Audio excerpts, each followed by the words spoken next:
Bismillahirrahmanirrahim. Assalamualaikum warahmatullahi wabarakatuh. Alhamdulillah. Wassalatu wassalamu ala rasulillah wa ala alihi wa sahbihi wa man wala.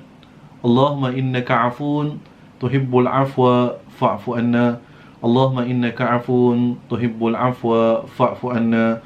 Allahumma innaka afun tuhibbul afwa fa'fu anna ya karim. Alhamdulillah, segala pujian kepada Allah Subhanahu wa taala, selawat dan salam kita ke atas junjungan besar baginda Nabi Muhammad sallallahu alaihi wa alihi wasallam. Apa khabar para penonton, khususnya jemaah Masjid Al-Istighfar yang saya rindui dan saya kasihi? Alhamdulillah, thumma alhamdulillah, thumma alhamdulillah. Seperti yang kita ketahui, kebiasaannya pada malam-malam Ramadan tahun-tahun yang sudah tentunya sekarang ini kita berada di masjid, khususnya di Masjid Al-Istighfar, yang mana para jemaahnya amatlah ramai, mendirikan solat isyak berjamaah, solat sunat tarawih secara bersama, diikuti dengan tazkirah pada setiap malamnya. Bismillahirrahmanirrahim, Masya Allah. Itu merupakan salah satu nikmat, salah satu suasana yang tidak dapat kita lupakan. Tapi kita perlu rasa bersyukur kepada Allah Subhanahu wa taala dan akur dengan ujian Allah Subhanahu wa taala ini. Setentunya ada hikmahnya. Kita juga pada malam ini dapat sama-sama sebentar tadi kita berbuka puasa secara bersama dengan keluarga, yang mana mungkin pada tahun-tahun sudah jumlah hari kita berbuka dengan keluarga amatlah kurang. Tapi mudah-mudahan dengan hikmah yang diberikan ini, kita dapat berbuka bersama dengan isteri kita, suami kita, anak-anak kita, dan mungkin ada juga yang ibu bapa tinggal bersama dengannya, adik-beradik dan yang sewaktu dengannya. Raikanlah segala buka puasa tersebut dengan kasih sayang, dengan untuk mengukuhkan ikatan kekeluargaan. Semoga Allah Subhanahu wa taala menjadikannya salah satu daripada ukhuwah di antara kita. Para penonton dan jemaah Masjid Al-Istighfar yang dikasihi sekalian, begitu juga sebentar tadi mungkin di kalangan kita dapat melaksanakan solat isyak berjamaah, diikuti dengan solat tarawih berjamaah, yang mana sebelum ini mungkin ada di kalangan kita yang berada di rumah sekarang, kita dapat melaksanakannya di masjid pada setiap tahun. Tapi kesempatan kali ini, para kaum bapa yang berada di rumah tersebut, tahniah kepada anda yang dapat menjadi imam kepada ahli keluarga anda. Dan kepada para ibu, para isteri dan para anak-anak, tahniah kepada anda kerana sudi menjadi jemaah kepada ayah anda ataupun bapa anda. Syukur, inilah hikmah, inilah nikmat, yang mana nikmat Ramadan pada tahun ini, Ramadan kita bersama dengan keluarga, yang Allah Subhanahu wa taala jadikannya sebagai salah satu daripada hikmah hebat. Alhamdulillah, mudah-mudahan dalam beberapa hari kita telah berpuasa ini, Allah Subhanahu wa taala menjadikan kita semakin sihat, semakin kuat untuk beribadah kepadanya. Syukur dan syukur kepada Allah Subhanahu wa taala. Moga kesihatan ini dapat diberikan kepada kita sehingga ke akhir dalam bulan Ramadan dan menjadikan kita lebih kuat untuk beribadah. Para penonton dan jemaah Masjid Al-Istighfar yang saya sangat kasihi dan rindui sekalian, pada malam ini saya diberikan topik untuk membincangkan mengenai tentang scan hati. Mengenai tentang salah satu daripada scan yang kita nak scan ini adalah ikhlaskah kita. Maknanya dia hari ini kita nak bertemu bual mengenai tentang soal hati. Bukan nak jadi Dr. Love pada malam ini, tapi kita nak tengok ataupun kita nak perhatikan ibadah dan amalan yang kita lakukan untuk kita dengan Allah Subhanahu wa taala, maupun kita dengan keluarga dan hamba Allah Subhanahu wa taala. Adakah ibadah tersebut dan amalan tersebut akan diterima oleh Allah Subhanahu wa taala atau dia bergantung kepada hati kita? Para penonton dan jemaah Masjid Al-Istighfar yang dikasihi sekalian, bila kita membincangkan tentang hati, Sebab itu Rasul sallallahu alaihi wasallam sentiasa mendidik kita untuk berdoa, ya muqallibal qulub wal absar thabbit qulubana ala dinika wa ala ta'atik. Wahai yang membolak-balikkan hati, maka tetapkanlah hati kami di atas agamamu ya Allah, dan di atas ketaatan kepadamu ya Allah. Makna dia hati ini dia boleh berbolak-balik. Kalau kita kata kita mencintai seseorang dan tidak ada perkara yang mustahil, pada satu masa cinta tersebut akan diberikan kepada orang lain. Begitulah sifat hati yang dia tidak dapat menentu.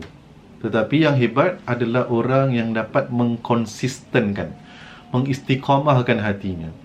Jadi hari ini hati ini tidak boleh kita tengok dan cek. Makna dia contoh sekarang ini dalam musim-musim kita berada di rumah, kalau sekiranya minta perlindungan Allah, kita sakit kaki, sakit tangan, demam dan yang sewaktu dengannya, kita akan pergi ke doktor dan kemudian doktor akan tengok dan bertanya dengan kita apa masalah, batuk dan sebagainya. Dia akan berikan kita ubat. Tetapi kalau sekiranya kita mempunyai masalah hati, dia punya ubat tidak boleh didapat di kedai-kedai maupun di klinik-klinik dan yang sewaktu dengannya. Maka kita sendiri perlu mendalami dan memahami apakah perkara yang boleh kita lihat melalui sifat hati tersebut. Jadi yang saya nak tekankan pada malam ini adalah mengenai tentang keikhlasan hati. Keikhlasan hati. Adakah sejauh mana kita telah melakukan keikhlasan hati? Jadi saya mulakan dengan hadis Nabi Muhammad sallallahu alaihi wasallam. Baginda bersabda, "Akhwafu ma akhafa alaikum asyirkul asghar." Qalu, "Ya Rasulullah, wa ma asyirkul asghar?" Qala ar-riya. Yaqulu Allah Ta'ala lahum, "Yawma yujaza al-ibad bi'a'malihim. Izhabu ila alladhina kuntum tura'una lahum fid dunya fanzuru hal tajiduna indahum khaira." Atau kama qala sallallahu alaihi wasallam. Nabi SAW bersabda, "Al-khawf ma akhafa alaikum asyirkul asghar." Perkara yang amat aku takuti kepada di kalangan kamu adalah syirik yang kecil. Maka para sahabat bertanya, qalu ya Rasulullah, wahai Rasulullah, wa masyirkul asghar, apa itu syirik yang kecil? Kemudian Nabi mengatakan, ianya dinamakan sebagai riya. Kemudian kata Rasulullah, Allah SWT akan berfirman dan berkata kepada mereka pada hari yang mana mereka dikumpulkan, Allah SWT menyuruh hamba-hambanya untuk pergi bertemu dengan orang-orang yang mereka riakkan. Maknanya mereka melakukan sesuatu amalan dan ibadah untuk menunjuk. Maka Allah kata, panggil orang-orang yang kamu tunjuk tersebut yang di dunia dahulu, maka fayanzuru, maka tengoklah, hal tajiduna indahum khaira, adakah kamu akan dapati bahawasanya perkara itu ada kebaikannya. Jadi para penonton yang dikasihi sekalian, lawan kepada keikhlasan adalah syirik yang kecil. Syirik yang kecil disebut oleh baginda sallallahu alaihi wasallam merupakan riya. Jadi perkara ini perlu kita ambil perhatian, kerana sekarang kita berada dalam bulan Ramadan. Bila dalam bulan Ramadan, inilah peluang untuk kita meraih amalan dan ibadah. Awaluha rahmah, wa awsatuha maghfirah, wa akhiruha itqum minan nar. Awalnya 10 pertama Ramadan merupakan rahmah dan kasih sayang daripada Allah. 10 yang kedua merupakan pengampunan daripada Allah. 10 yang terakhir merupakan pelepasan daripada api neraka. Untuk mendapat kelebihan-kelebihan tersebut, maka perlulah kita mengikhlaskan hati kita. Menjauhi lawan daripada ikhlas adalah sifat riya yang kecil tersebut. Sifat syirik yang kecil, iaitu riya. Jadi perkara ini perlu sangat-sangat kita perhatikan, kerana ramai di kalangan manusia yang mendirikan ataupun melaksanakan ibadah puasa contohnya Nabi SAW menekankan ramai di kalangan manusia yang melaksanakan ibadah puasa, tetapi puasanya tidaklah dia dapat kecuali hanya illa ju' wal atash. Dia tak dapat apa-apa ganjaran daripada Allah kecuali dia hanya dapat rasa menahan lapar dan menahan dahaga. Begitu juga kata Rasulullah SAW dalam mafhum hadis, begitu juga orang yang bangun berqiyamul lail pada waktu malam, dia tidak mendapat kelazatan dan kenikmatan ibadah kecuali dia mendapat kenikmatan, dia mendapat keletihan dan kepenatan pada malam tersebut. Maknanya dia hanya berdiri beribadah, penat kaki-kakinya lenguh, badan-badannya sengal, tetapi dia tidak mendapat pahala ibadah. Kenapa? Kerana dia melakukan ibadah puasa contohnya bukan kerana Allah, keikhlasannya bukan kerana Allah, ada sebab yang tertentu untuk meraih nama, untuk meraih pujian, ataupun dalam masa yang sama melaksanakan ibadah malam untuk dilihat oleh orang-orang yang di sekelilingnya. Jadi perkara ini perlu kita ambil perhatian dan perlu kita ambil berat mengenai sikap ini. Para penonton yang dikasihi sekalian, pernah pada satu ketika di dalam pemerintahan Sayyidina Umar ibn Al-Khattab radhiyallahu anhu, khalifah kedua daripada golongan Khulafa Ar-Rashidin, iaitu sahabat-sahabat baginda Nabi sallallahu alaihi wasallam.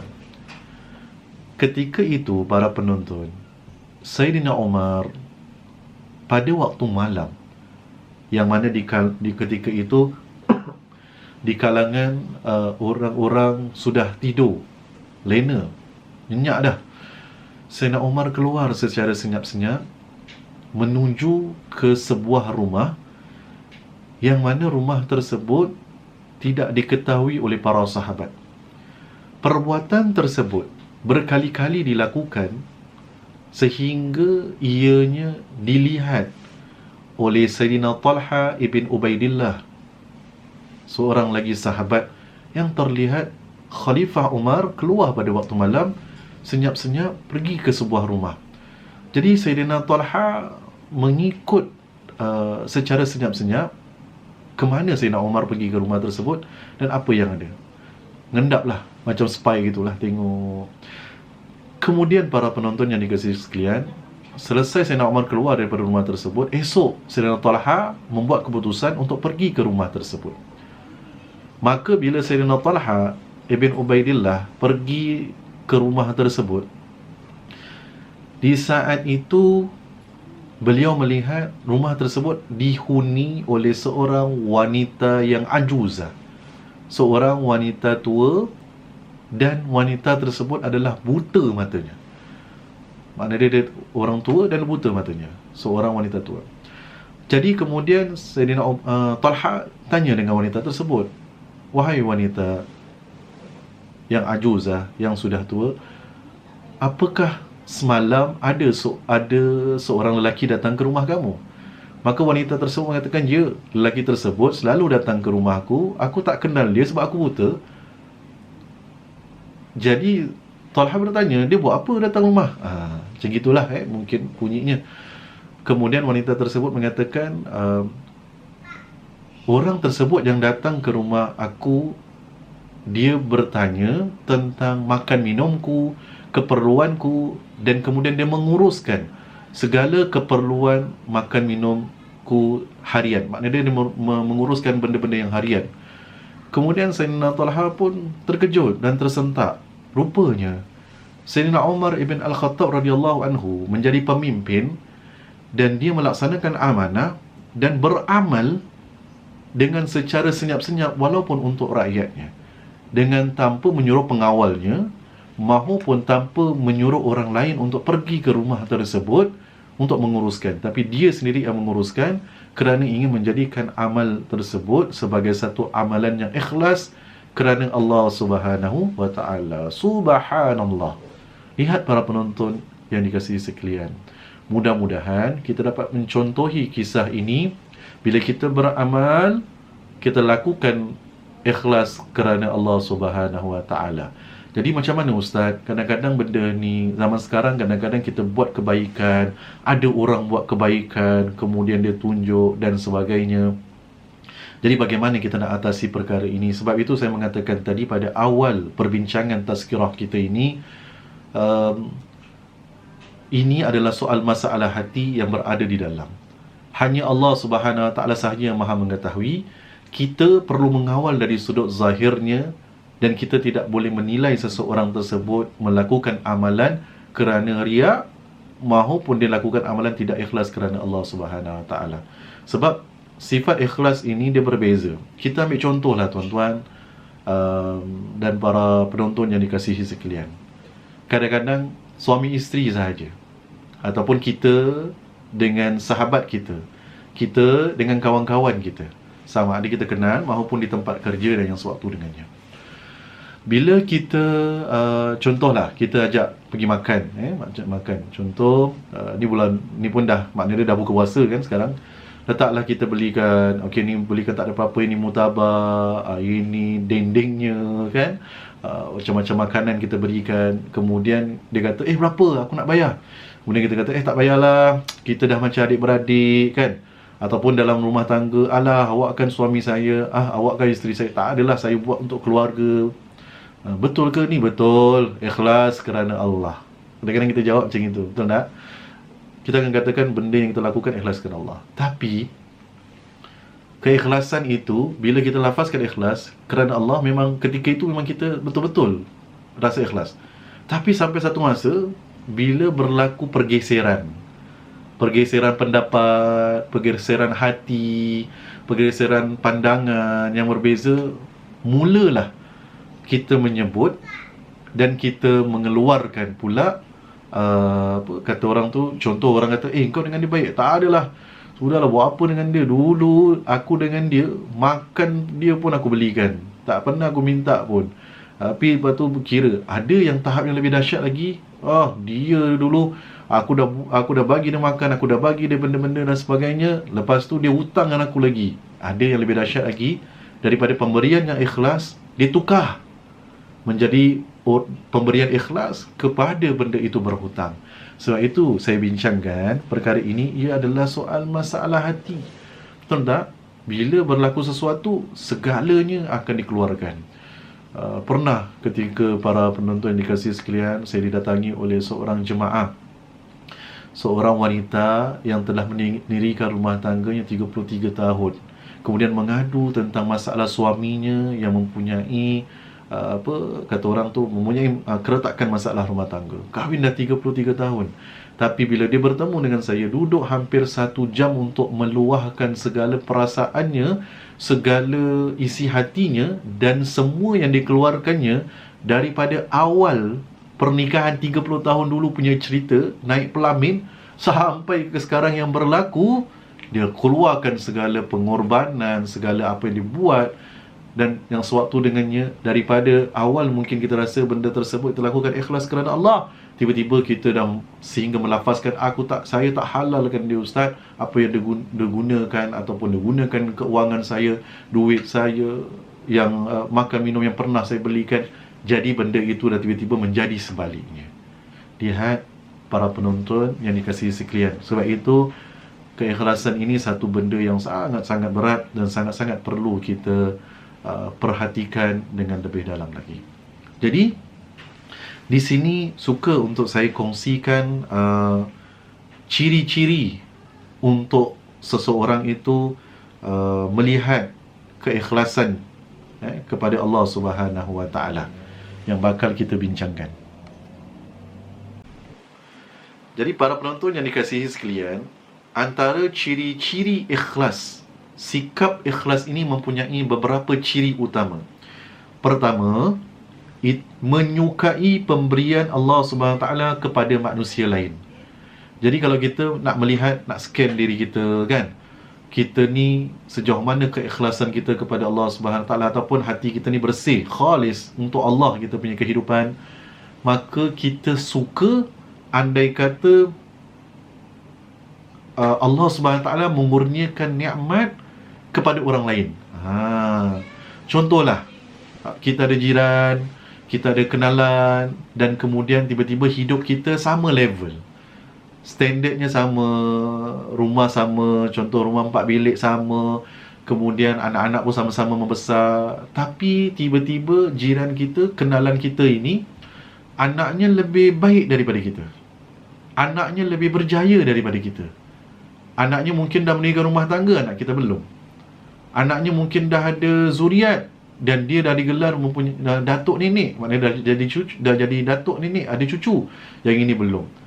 Mulalah kita merasakan bahawasanya alah, persoalan maknanya dia kadang-kadang kita rasa alah, dah ada cucu, tapi anak aku lebih hebat, dia belajar lebih tinggi daripada dia dah kahwin tapi anak aku belum. Bila kita ada rasa mempertikaikan nikmat yang orang lain dapat, kita rasa macam alah, aku lagi hebat daripada dia, alah dia gitu, aku gini. Bila ada perasaan tersebut, para penonton yang dikasihi sekalian, maka kita perlu berwaspada, kita perlu periksa dan terus beristighfar kepada Allah. Astaghfirullahalazim, astaghfirullahalazim, astaghfirullahalazim. Aku minta pengampunan kepadamu ya Allah. A'udzubillahi minasyaitanirrajim. Aku minta perlindunganmu daripada syaitan yang direjam. Sebab apa? Bila bibit-bibit hati tersebut sudah ada rasa iri hati, rasa tidak menyukai nikmat yang didapati oleh orang lain kepada yang orang lain mendapat nikmat yang Allah kurniakan kepada dia, maka kita perlu berhati-hati, ciri keikhlasan mungkin akan tergugat. Okey, ini yang pertama. Kemudian yang kedua, tidak terpedaya dengan pujian manusia. Jadi berhati-hati para penonton yang dikasihi sekalian. Setentunya pujian ini boleh diberikan, tapi kalau kita lihat ulama-ulama salafus salih, mereka hebat, lagi mereka tidak suka bila dipuji. Sebab mereka takut bila dipuji tu akan terangkat mereka. Jadi pujian tu memang perlu, bukan maknanya kita tak boleh puji langsung. Kadang-kadang untuk kita mendapatkan motivasi, contoh kita berada di rumah dengan anak-anak, dengan keluarga, dengan cucu, bila tiba-tiba anak kita dia draw sesuatu, dia buat sesuatu, cucu kita melakukan sesuatu perkara, kemudian kita kata baik cucu nenek, ataupun baik anak ayah, baik anak ibu dan sebagainya, dia bantu kemas dan sewaktu dengannya. Pujian itu perlu dihembuskan kerana kadang-kadang untuk memotivasikan keadaan. Tapi setiap pujian itu, bila orang yang dipuji tu, kita bila dipuji, hendaklah kita kembalikan pujian itu kepada Allah Subhanahu Wa Taala. Zaman sekarang pujian bukan dari sudut zahir sahaja, tapi zaman sekarang pujian dah berbagai. Ada media sosial, ada sesuatu perkara kita suka, contohnya di Facebook, kita suka bila dipuji, kita suka bila dapat likes, kita suka bila dapat love dan sewaktu dengannya. Boleh, tetapi bila kita tengok makin orang suka, sentiasa ingatkan hati, wahai hati, janganlah kau hanyut dengan pujian tersebut. Mudah-mudahan apa yang dibuat ini menjadi contoh tauladan kepada yang lain untuk buat kebaikan. Boleh. Tapi dalam masa yang sama, hati-hati. Mengawal hati kita dengan astaghfirullahalazim. Ya Allah, sesungguhnya segala kebaikan yang aku buat ini adalah daripada keizinanmu, ya Allah. Aku kembalikan dia kepada Allah SWT.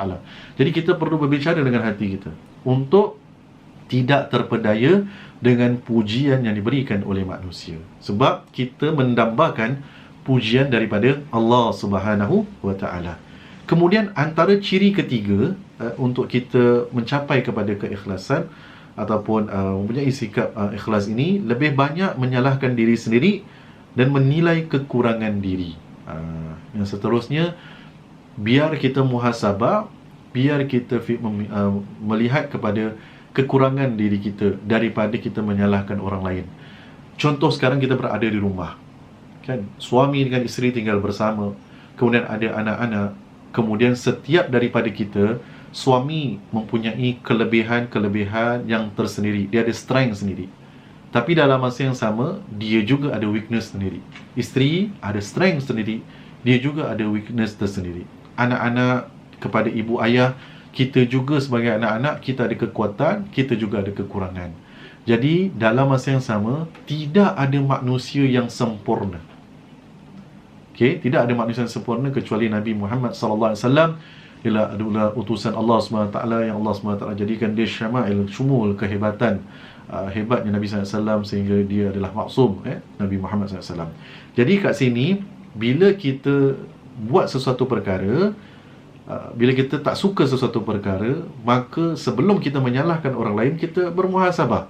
Mungkin perkara ini berlaku disebabkan kekurangan aku memberikan contoh teladan yang baik kepada isteri dan anak-anak. Mungkin isteri pun begitu. Mungkin sebelum kita nak marah suami dan sebagainya, mungkin kekurangan ataupun mungkin aku nak salahkan suami aku ini sebab aku tidak banyak berkomunikasi, membincangkan perkara yang aku tidak sukai yang dia buat perkara tersebut. Ibu ayah pun begitu kepada anak-anak. Mungkin anak aku buat seperti ini, lupa mendirikan solat, nak kena ingatkan solat kerana aku kurang menunjukkan contoh bimbingan dalam rumah untuk menunjukkan dia bahawa kepentingan ibadat solat tersebut. Jadi kat sini, bila kita nak dapatkan ciri keikhlasan, kita perlu merendah dan kita perlu menyalahkan diri kita terlebih dahulu, bermuhasabah, kemudian barulah kita dah perbaiki, tegurlah dengan secara hikmah. Ini yang ketiga yang ditekankan tadi. Kemudian yang keempat, menghindari kemasyhuran. Buat sesuatu perkara, hindarkan daripada untuk mendapat nama. Sebab itu para penonton yang dikasihi sekalian, saya selalu berpegang kepada perkara ini, yang mana populariti itu tidak boleh kita reka. Kemasyhuran, populariti tidak boleh kita reka, tidak boleh kita cari. Kemasyhuran dan populariti itu biarlah datang dengan sendirinya. Maknanya dia, perkara tersebut kalau kita cari, kita nakkan populariti, nakkan kemasyhuran, kita tidak akan kekal lama. Tetapi sekiranya benda itu datang, diberikan, gift oleh Allah SWT, gunakan dengan sebaiknya. Kita ambil contoh Nabi Muhammad sallallahu alaihi wasallam.